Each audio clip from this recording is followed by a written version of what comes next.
প্রশ্ন দিয়ে শুরু করি। যে নেহা কক্কর একসময় ভজন গেয়ে মন জিতেছিল, যে নেহা কক্কর ইন্ডিয়ান আইডলের মঞ্চে সিম্পলিসিটির উদাহরণ ছিল, আর সেই নেহা কক্করকে কেন ললিপপ আর ক্যান্ডি শপের জন্য ট্রোল হতে হচ্ছে?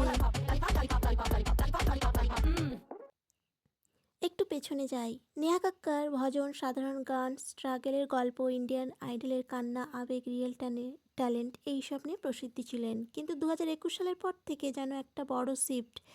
গান কম, জেস্চার বেশি, সুরের জায়গায় শক ভ্যালু, আর মিনিংফুল লিরিক্সের বদলে ভাইরাল স্টেপ।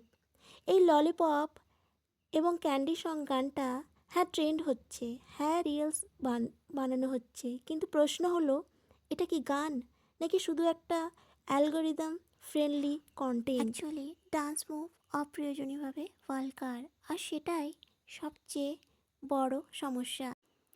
এখানে ভয়টা শুরু হয়। আজকাল দেখা যাচ্ছে ছোট ছোট বাচ্চারা এই গানে সেম স্টেপ করছে।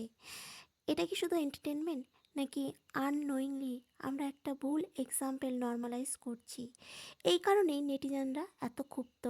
কারণ সেলিব্রিটি মানে শুধু ফেম না, সেলিব্রিটি মানে রেসপন্সিবিলিটি। আরেকটা অভিযোগ, চিপ কেপপ কপি। কেপপের ভাইব, ফ্যাশন, ক্যামেরা, মুভমেন্ট সব আছে, কিন্তু যেটা নেই অরিজিনালিটি। সত্যি কথা বলতে কি, এই গানটা যদি নেহা কক্করের না হতো, হয়তো এত আলোচনাই হতো না।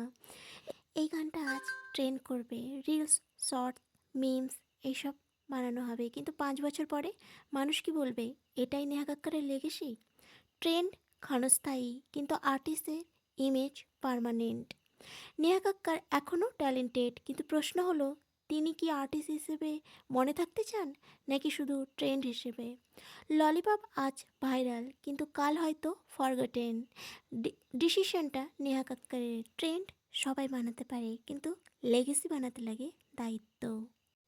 যদি ভালো লাগে একটা লাইক করুন, কমেন্টে আপনার মতামত জানান, আর এরকম ভিডিও পেতে চ্যানেলটি সাবস্ক্রাইব করুন।